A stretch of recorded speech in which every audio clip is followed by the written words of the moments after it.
Hello! Hi అండి అందరికీ. రీసెంట్‌గా మన దేశ మాజీ ప్రధానమంత్రి గారు మన్మోహన్ సింగ్ చనిపోవడం అయితే జరిగింది.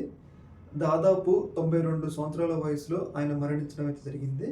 ఆయన మన దేశానికి 2004 నుంచి 2014 వరకు మన దేశ ప్రధానిగా బాధ్యతలనైతే నిర్వహించడం జరిగింది.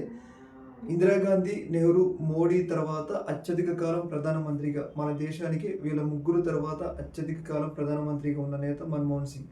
అయితే మన్మోహన్ సింగ్ గారు మన దేశ రాజకీయాల్లో గాని, మన దేశ ఆర్థిక అభివృద్ధిలో గాని తనదైన పాత్ర పోషించారనమాట. ముఖ్యంగా మన దేశం 1991లో క్లిష్ట పరిస్థితిలో ఉన్నప్పుడు, తీవ్రమైన దివాలా ఆర్థిక పరిస్థితిలో ఉన్నప్పుడు, అప్పుడు పివి నరసింహారావు గారు, అలాగే మన్మోహన్ సింగ్ గారు మన దేశానికి చేసిన సంస్కరణలే ఈరోజు మన దేశంలో ఒక ఫోన్ వాడడానికైనా గానీ, మన దేశంలో అంటే ఇంత డెవలప్‌మెంట్ ఇలాంటి ఎలక్ట్రానిక్ వస్తువులు గానీ, ఇంత కమ్యూనికేషన్ బలపడటానికి ప్రధానమైన కీలక పాత్ర పోషించడం వాళ్ళు డాక్టర్ మన్మోహన్ సింగ్, అలాగే పివి నరసింహారావు చాలా కీలకమైన వ్యక్తులనమాట. 1991లో వీళ్ళు తీసుకొచ్చిన సంస్కరణలు ఏదైతే ప్రైవేటు వ్యక్తులు పెట్టుబడులు పెట్టడానికి తీసుకొచ్చిన సంస్కరణలు ఉంటాయి కదా!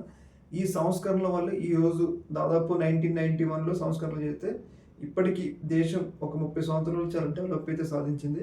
ఒకవేళ అప్పటి వాళ్ళు డేరింగ్ చేసి ఈ సంస్కరణలు గనుక తేకపోతే మనం గూడా ఇప్పటికి ఒక 20 సంవత్సరాల వెనకే మనం జీవిస్తూ ఉండేవాళ్ళం.